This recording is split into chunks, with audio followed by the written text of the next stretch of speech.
Le combat Gojo Satoru vs Sukuna, ça y est, on rentre dans l'acte final. Salut tout le monde, on se retrouve pour la review du chapitre de Jujutsu Kaisen, chapitre 222. Et franchement, il y a beaucoup de choses à dire, faut savoir que c'est un chapitre qui a fait énormément parler sur les réseaux, notamment Twitter. Beaucoup de gens qui ont critiqué le chapitre.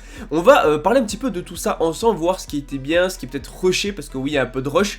On va parler de tout ça, ne vous inquiétez pas, like, partage, abonne-toi, let's go. Bon, on commence avec Urume et Sukuna, faut savoir que Urume a trouvé tous les doigts de Sukuna et lui a donné, donc Sukuna en termes de puissance est quasiment à son prime et encore il va le compenser avec autre chose, mais donc il manque un doigt et il semblerait que ce doigt en toute logique soit détenu par Gojo, tout simplement parce que je rappelle que Gojo avait prolongé la peine de Itadori et en fait s'il garde le doigt, ben, cette peine est prolongée indéfiniment, donc en fait Itadori ne sera jamais exécuté. Franchement c'est logique qu'il ait gardé cette porte de sortie, donc depuis le début effectivement Gojo détiendrait un des doigts. Comme quoi Gojo a quand même pas mal de coups d'avance. Par contre, faut savoir que Sukuna va compenser ce doigt directement en mangeant la tête d'une momie Shibutsu. Et surtout, la phrase de Sukuna est intrigante parce qu'il dit « est-ce de l'ironie ?» ou bien « est-ce ?» Et donc là, il va manger la tête. A priori, la tête qu'il va manger compense le pouvoir de son doigt. Donc normalement, on a un Sukuna Prime. Bon, en espérant qu'à la fin du combat, s'il perd, ils nous disent pas « c'est parce que j'avais pas mon doigt ». Mais en tout cas, on est censé avoir un Sukuna normalement full power. Maintenant, quelle est cette tête-là? Est-ce que du coup, ça pourrait être la tête, pourquoi pas, d'un frère jumeau de Sukuna ou autre chose? En soi, dans tous les cas, c'est quelque chose qui peut compenser un doigt. Donc à partir du moment où ça peut compenser un doigt, c'est que ça appartient à un fléau de haut niveau, tout simplement. Voilà, parce que c'est pas en bouffant la tête d'un fléau random que ça marcherait. Donc est-ce que du coup ça pourrait être le frère jumeau de Sukuna à l'instar de Maki et de Mai, je sais pas. Mais franchement, ça annonce du bon et j'ai trop hâte parce que oui, le combat se profile. Là, ça y est, on va passer direct avec un time skip à la suite, enfin même au combat final, ça va très très vite. Donc ça c'est pour la partie Sukuna. Faut savoir qu'on a aussi la partie Kenjaku. Alors la partie Kenjaku c'est assez intéressant parce que du coup voilà, 19 jours que la traque mortelle a commencé et il y a déjà eu 61 joueurs qui sont morts parce qu'ils n'ont pas participé à la traque, ils ne sont pas entrés dans une colonie. Donc du coup, bon, ils sont morts un petit peu bêtement, voilà, ils ont eu peur de se lancer, peur soit de tuer des gens, soit de se faire tuer, mais dans tous les cas, voilà, ces joueurs-là n'étant pas entrés dans les colonies, ils sont tout simplement morts. Vu que je rappelle, ça faisait partie à la base des règles de la traque mortelle. Et Kenjaku va expliquer le fait que, voilà, les gens ne sont pas prêts à mettre leur vie en jeu, et forcément, bah voilà, même s'il faut leur donner, leur forcer la main, enfin j'ai envie de dire, leur donner aucun choix que d'agir comme ça, voilà, à un moment ils sont bien obligés.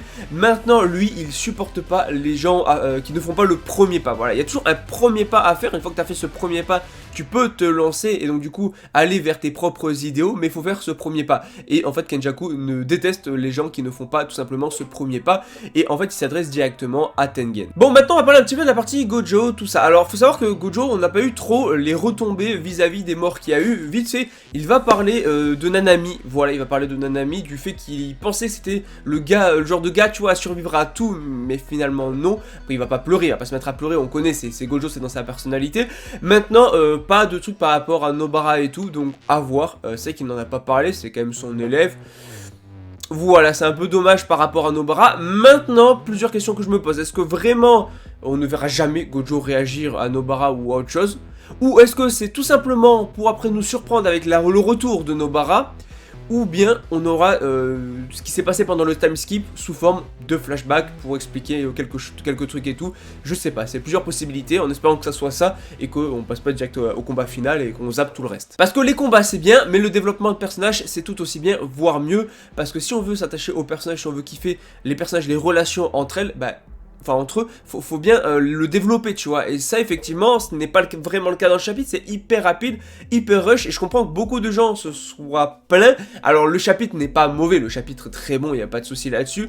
Mais c'est vrai qu'on aurait aimé peut-être un chapitre au moins pour justement parler un petit peu de tout ce qui s'est passé, que Gojo apprenne des choses et tout, qu'on lui parle de Nobara et tout, au moins voir des réactions, même la réaction de Itadori vis-à-vis de Gojo, le retour de Gojo et tout, au moins un chapitre sur ça, tu vois, avant d'avoir ce chapitre là où on passe direct à la bataille finale. En tout cas, Ino du coup a quelque chose à nous dire sur Nanami, donc là très intriguant parce que du coup je vois pas qu'est-ce qu'il peut annoncer. Mais ok, en tout cas il a une révélation à nous faire sur Nanami, en tout cas quelque chose à dire. Bon, en tout cas Mei Mei qui explique justement que il y a des paris sur des combats clandestins, voilà. Bon, ok, pourquoi pas, c'est pas forcément... voilà, c'est logique, c'est logique et tout, t'as toujours ce genre de choses. Maintenant, on a un combat, alors là, c'est assez particulier. Là, faut essayer de bien suivre parce que c'est un petit peu plus compliqué. Donc, on a Itadori qui se bat avec Atsuya. Alors, ce qui est marrant, c'est que Itadori dit « Et tant que tu prennes les choses en main, Itadori ». Donc là, on peut se dire « Attends, pourquoi Itadori dit Itadori ?» En fait, de ce que j'ai compris, en tout cas, de ce que j'ai pu voir aussi sur Twitter, tout ça, effectivement, Yuji aurait échangé son corps avec Atsuya. Donc, c'est Atsuya qui serait dans le corps, du coup, de Itadori, et Itadori serait dans le corps de Atsuya. Donc, encore une fois, on a du transfert d'âme au niveau des corps, et on reviendra sur la fameuse théorie du fait qu'à la fin, c'était peut-être pas Gojo qui affrontera Sukuna, mais bel et bien Itadori dans le corps de Gojo. Donc ça, c'est une théorie qui circule beaucoup, dont on parlera juste après. Après, je sais plus si c'est lié du coup au livre qu'a transmis Chozo sur justement l'âme et l'énergie occulte de Yuki, donc à Yuji, donc possible. Maintenant, c'est intéressant parce que du coup, ce transfert d'âme, en fait, en soi, peut être super cool et peut se faire poser pas mal de questions finalement sur est-ce que la personne, du coup, quand par exemple Itadori va dans le corps de quelqu'un, est-ce qu'il a ses propres pouvoirs ou est-ce qu'il a les pouvoirs du corps dans lequel il va et est-ce qu'il peut les utiliser à 100%. Et ça on y reviendra parce qu'effectivement, s'il va dans le corps de Gojo, logiquement il ne peut, enfin je pense pas qu'il puisse si facilement maîtriser l'infini et donc les pouvoirs de Gojo aussi facilement. Bon, en tout cas, on va avoir un time skip, ça y est, la bataille finale se propage. Faut savoir plusieurs choses. Déjà, Sukuna, on est le 24 décembre, il va affronter Gojo, donc ça y est, voilà le time skip. On a sauté donc tout du coup ce qui s'est passé. Alors on présume, voilà, ils se sont entraînés, tout ça, mais on le verra peut-être sous forme de flashback. Et en gros, l'idée c'est tout simplement que Gojo affronte Sukuna et que si jamais Sukuna venait à battre Gojo, que Gojo était vaincu, alors du coup il y aurait 3 exorcistes donc puissants, les 3 plus puissants qui peuvent justement intervenir, qui se lanceraient dans la bataille pour finir Sukuna, donc à savoir Maki, Yuta et Kinji, donc vraiment les 3 plus puissants, dont eux doivent se tenir prêts à se lancer dans la bataille si jamais Gojo Satoru est vaincu. Donc pendant ce temps-là, forcément, Kenjaku a littéralement toute la liberté qu'il veut, il peut faire ce qu'il veut, il peut se déplacer comme bon lui semble, tout simplement parce que ça soit Gojo ou que ce soit ces 3-là, ils sont prêts à vaincre Sukuna, donc lui, il n'a pas vraiment d'exorciste puissant, en tout cas, pour l'arrêter, donc il peut faire un peu ce qu'il veut et bouger librement. Et ça c'est vrai, et effectivement, ça va être ouf.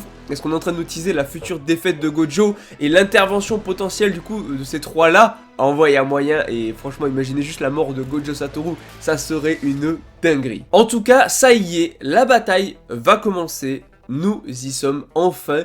Gojo, il va vraiment, quel homme, il est incroyablement stylé. Ils sont tous là en mode, voilà, ils le regardent tous partir pour le combat final, pour la bataille finale. Déjà, on y est.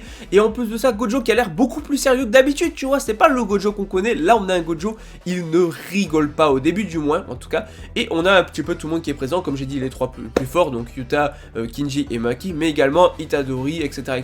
Donc tous les personnages sont ici pour sauter, entre guillemets, et en tout cas penser, voilà, même pas souhaiter bonne chance, parce que pour eux c'est inconcevable que Gojo perde, mais bon, on sait jamais. Et maintenant, faut qu'on parle de la théorie. À un moment, on a Itadori qui va donner une petite frappe sur le dos de Gojo. Et cette case-là a fait parler littéralement tout internet. Alors beaucoup de gens n'ont pas forcément compris non plus, mais donc je vais vous expliquer. La théorie, c'est tout simplement qu'à ce moment-là, au moment de la frappe que je vous mets à l'écran, Itadori a échangé de corps avec Gojo. Donc Itadori serait dans le corps de Gojo. D'ailleurs, si vous avez remarqué, on ne revoit plus du tout Itadori à partir du moment où il fait cette tape sur Gojo.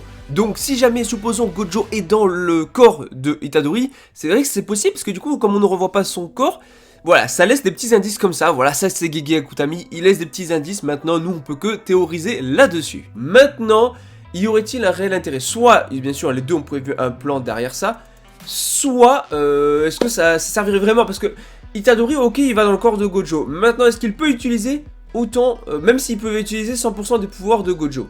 Bah, quel intérêt? Autant laisser Gojo y aller, non? Enfin, à moins qu'il y ait un objectif derrière, et je suis même pas sûr qu'il puisse maîtriser 100% des pouvoirs de Gojo. Donc en vrai, s'il peut pas être plus fort que Gojo, il y aurait pas trop d'intérêt à cet échange de corps.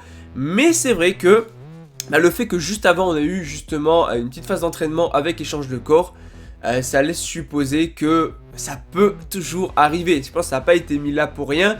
Donc ça peut être intéressant finalement comme théorie. D'ailleurs, Gojo qui a littéralement la même tenue que Toji. Voilà, incroyable. Tout le monde est là en mode bah let's go mon frère, let's go. Il est temps d'y aller, Et donc le combat final va commencer. Tout le monde est là pour lui souhaiter bonne chance. En tout cas pour lui dire de gagner et de défoncer Sukuna. Et on finit sur Gojo qui dit bien reçu. Et Sukuna prêt à la bataille. Qui normalement du coup vu qu'il a mangé la tête est aussi puissant que s'il avait mangé le doigt. Voilà, le combat final on y est déjà. C'est rapide. C'est très rapide, j'espère qu'on aura des flashbacks pour expliquer tout ça.